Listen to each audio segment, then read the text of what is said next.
Good morning and welcome to After GMS. I'm Tracy McCain here with Megan Malaris and Ed Matthews.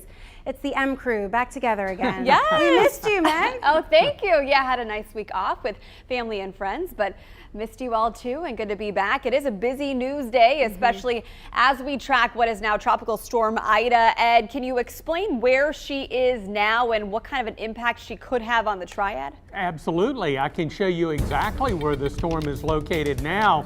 Now that it's over land, we can track it by land-based radar.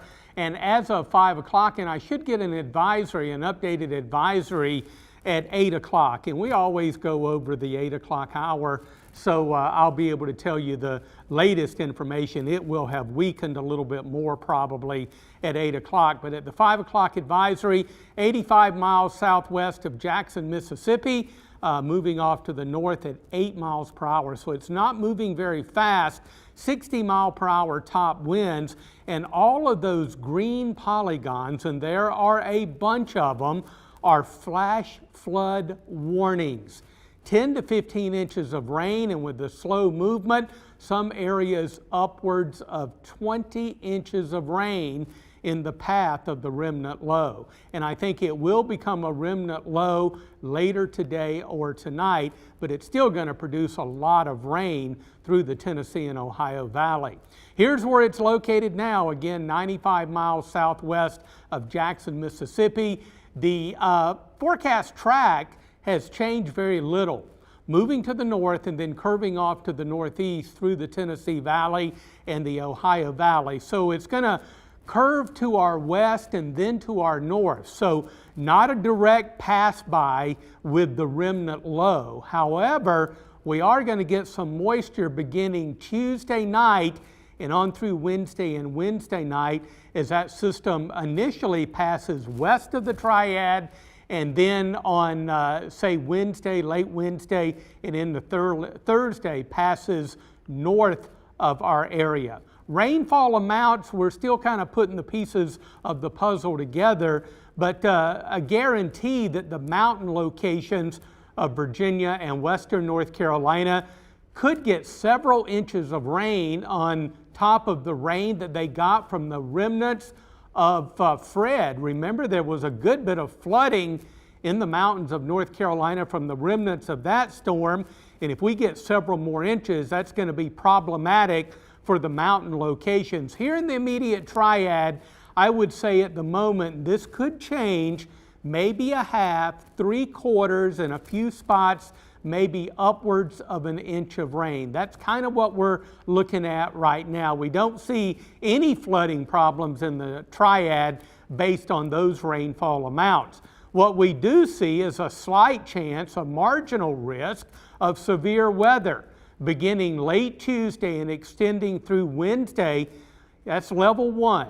The marginal risk area, a few strong and severe storms, and with the rotation of the remnant low, we could spin up an isolated tornado. Now, there's a low risk of a tornado, but if any thunderstorms really get to going, they could start to rotate and create an isolated tornado. Again, Tuesday night and during the day on Wednesday, the time frame that we're watching for that.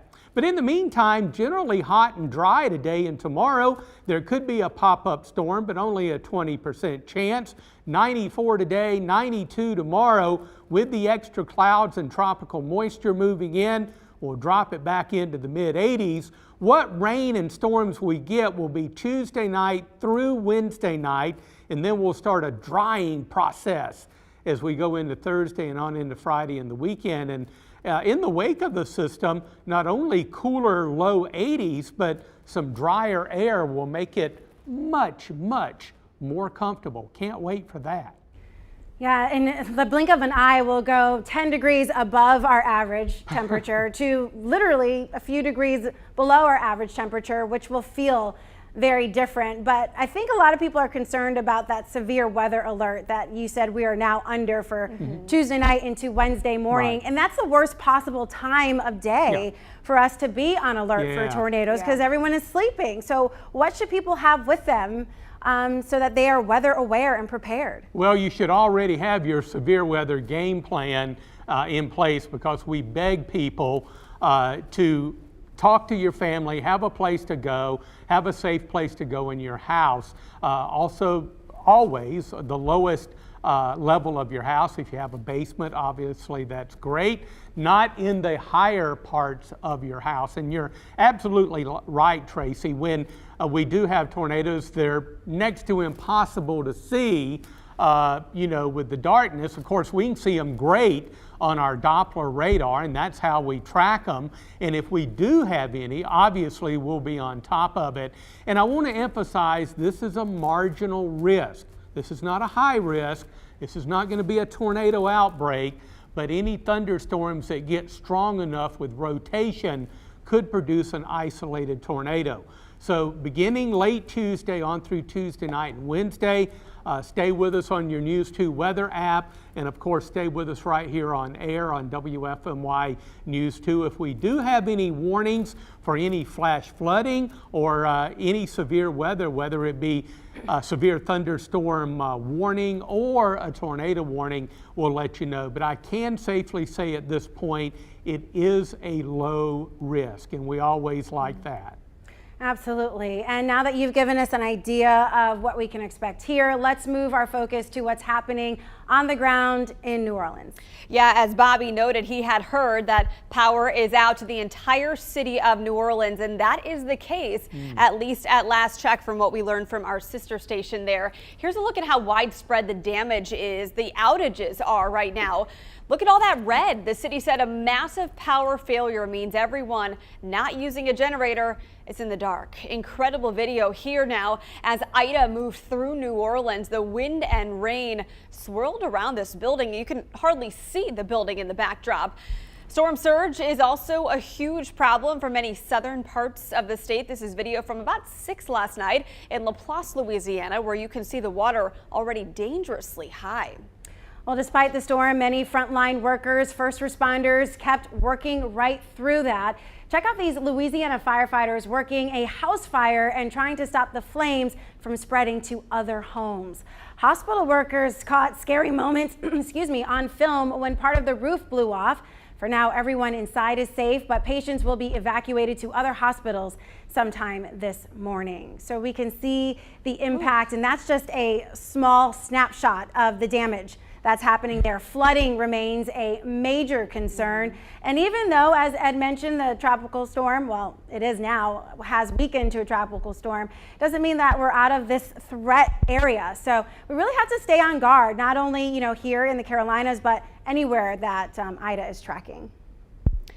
Yeah, Ed, we were hearing earlier from our sister station that there are people trapped in their homes in several neighborhoods because of rising floodwaters, and the emergency crews couldn't get to them, they said, until the sun came up this morning, because keep in mind, power is out throughout all the city. There's damage everywhere. In the dark, you can't see the threats that are beneath the water, like those power lines that could be live or debris that could injure the first responders. And so it's really not a good situation, even though the storm has weakened, thankfully, which hopefully will give better weather for those rescue efforts to continue. That's right. Well, keep in mind, it moved ashore about 1 p.m. Eastern time yesterday. That would have been about midday, about 12 noon in, of course, New Orleans is in the central time zone. And remember, sustained winds at that time, 150 miles per hour with higher gusts. So gusts were easier, 160, 165, maybe a few gusts near 170. Just a destructive storm, and a Category 4 storm, and it got real close to being a Category 5, which is high as you can go on the hurricane scale. Sustained winds have to reach 155 miles per hour. Now, Katrina, of course, did become a Category 5, but it weakened a little bit before it moved on shore. It was just amazing, dealing with a storm 16 years to the day after Katrina. Just how eerie that is, that it would be to the day, 16 years after very destructive Katrina moved ashore and breached all those levees. I think the great blessing this go round is that so far from what I'm hearing from our sister station there in New Orleans is that the levees are holding. So all of that work and money that they spent on upgrading those levees is working this go round, and that's a blessing. No one wants to see a Katrina happen again. I mean, the storm itself was devastating, but the years of recovery and its aftermath, remain in effect today, as parts of the city still have not recovered from the devastation 16 years ago. So we'll certainly keep everyone in our prayers as we continue this recovery effort from Ida.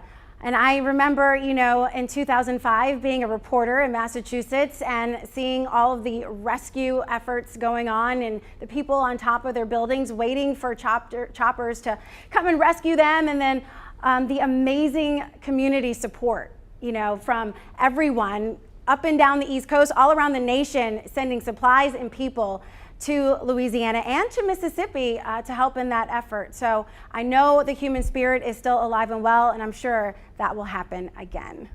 Yeah, we always see Good Samaritans stepping up to help people in times of need, in times of crisis. Greensboro in particular.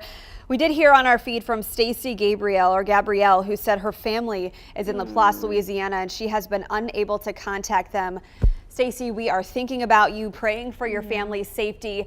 As we mentioned, the power is out for all of New Orleans and some of the surrounding areas. The 911 dispatch was having trouble because I think there are problems with the phone lines, as are typical in hurricanes. So keep trying to get in touch with your family. Hopefully you hear something soon. If they get in contact with an emergency shelter or somewhere safe and they can call you, please keep us posted. You are certainly in our thoughts. Yeah, a lot of people stranded along the Gulf Coast in Mississippi, which was hit hard. Even the western areas of the panhandle of Florida, that far east from the center of circulation, and of course Louisiana, just inundated with a wall of water, the storm surge moving inland as the eye moved inland along the coast. I was just thinking, I used to live in Wilmington, but I didn't live at the beach. I lived about 10 miles inland.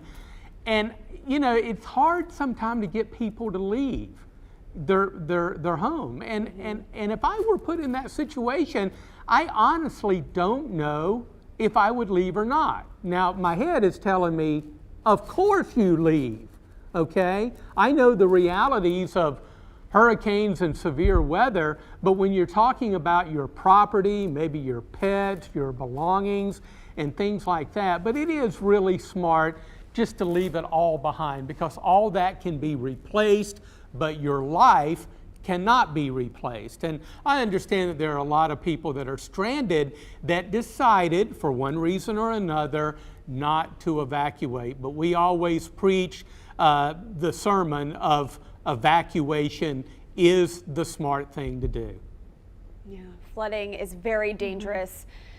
Very dangerous subset of these storms, and we are of course still thinking about everybody with family and friends in that part of the country. We will talk more about Ida in just a little bit, but we do have some morning headlines to get to. Starting today, Randolph County students and staff are required to wear masks in schools. School board members met yesterday for an emergency meeting and voted to change its mask optional policy to a mandate inside schools. Last week, several hundred students and staff had to quarantine due to COVID exposure, so masks will be required until at least October 15th. Wilkes County Schools has a mask optional policy in place right now, but that could change. Last night, the school board announced there is an emergency meeting set for today to discuss that school district's COVID protocols. It is meeting at 5:30. We'll let you know what happens. If you are stopping to get breakfast this morning, you'll find dozens of Triad BOJANGLES restaurants closed. The company said it is a way to give employees a break. Locations are closed on 2 Mondays, including today, August 30th. And it's part of company-owned BOJANGLES. It includes 10 locations in Greensboro. Stores will reopen as normal tomorrow, and the next Monday that stores will be closed will be September 13th. Well, this week, the shows at the Tanger Center Performing Arts get back underway. Triad native Rhiannon GIDOENS has the first TANGER performance this Thursday, September 2nd. Keep in mind you will need to show proof of vaccination or a negative COVID test to get in. The TANGER Center is under the Guilford County mask mandate and is requiring everyone to wear a mask indoors. So, sometimes we are all faced with situations in life where you feel unsure of yourself, maybe you doubt yourself or question your own ability. It's in that moment when your confidence needs a boost or a little self-talk to get you through something. So we got this question from one of our viewers. I think we have it here on the screen. Does confidence have to come to you naturally, or is it something you have to work at? And how do you get started? Well, we want to know about your self-confidence, and let us know in the comments if you use a superhero maybe to kind of channel off of. Yeah, it's interesting because that question, Tracy, came to your fitness expert, Coach Lynch Hunt. So here's what he suggested.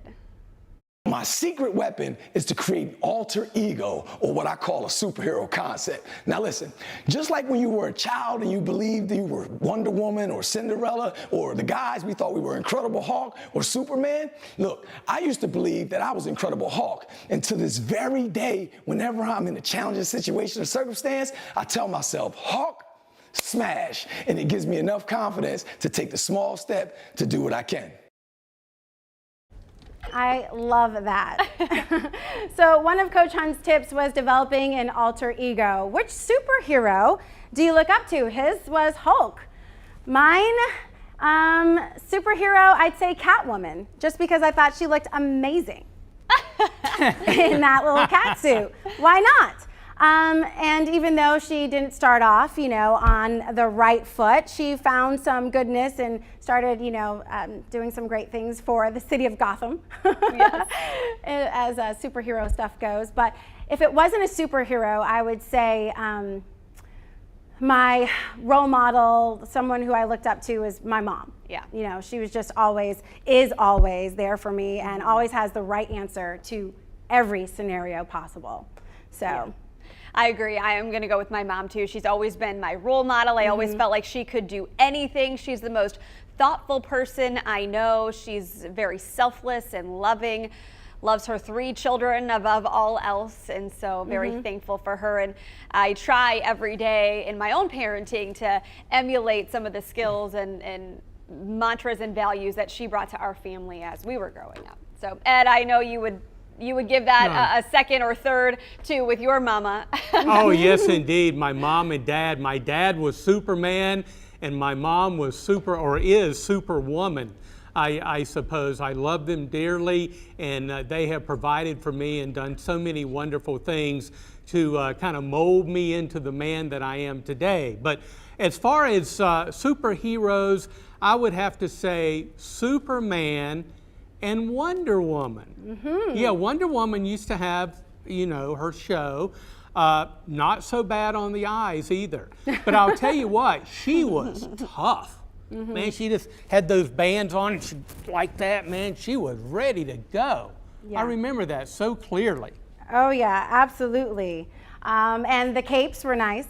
And their superpowers, I like that. A lot of people are commenting on our feed right now, and they're saying, God provides them their super strength. The act of prayer and, just meditation and talking with God draws them closer and makes them stronger. And I agree, that is definitely a source of my strength. We also heard from Joanne, who said, my Lord is sufficient. Clarinda Crawford said, never had a famous superhero. My farmer dad was mine. I love that.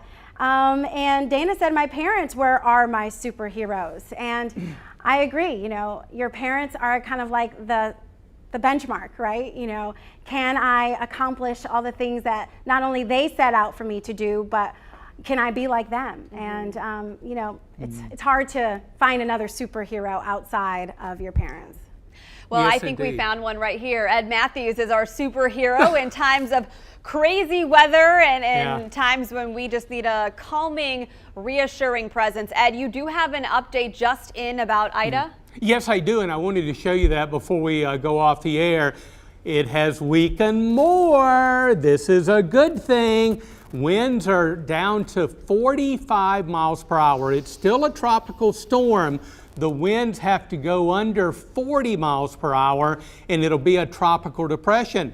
That may happen with the 11 o'clock advisory or maybe later on this afternoon. So the wind field is weakening. It's hard to believe just 24 hours ago this thing had sustained winds of 150 miles per hour. And of course they start to die out when they lose that fuel from the very warm ocean water and they move over land. But now that moisture is transferring into very heavy and flooding rainfall, and you can still see many green polygons there that tell us that flash flooding is occurring.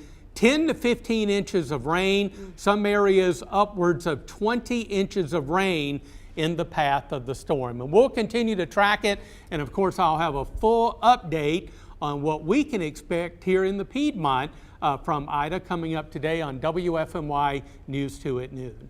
All right, that is an encouraging update, Ed Matthews, and we certainly are thinking about everyone in the Gulf Coast right now as they start to recover. The power could be out for weeks, so it is going to be a long recovery there. And you know, as we track Ida here, hopefully just keeps getting weaker and weaker and weaker. Yeah, so Ed, I know you are monitoring, as you said, the potential for some heavy rain tomorrow night into Wednesday, but then some cooler temperatures, which will really be a nice break because we've been really hot this August. Yes, indeed, and I think that's a true blessing and something that we're definitely going to look forward to. In the meantime, low and mid 90s today, but once the cloud starts to build in from Ida and we start to get some rain in here, again, Tuesday night through Wednesday night, that's the time frame that we're looking at right now, maybe a half to upwards in a few spots an inch of rain here in the Triad and the Piedmont region, but the mountains, we're going to have to watch those. The Virginia and North Carolina mountains could get some flooding rain, possibly several inches of rain. If you remember, they just went through the remnants of Fred, and that caused a lot of flooding. Don't forget our friends in Haywood County in western North Carolina, where people had to be evacuated. All right, well, thank you so much for the updates, Ed. And of course, it's always great talking with all of you and getting to know a little bit more about our friends on our Facebook Live. So we will do this again tomorrow, right here on WFMY News 2's Facebook page at 7:45. For now, have a great rest of your day. Get out there and get to it. Take care.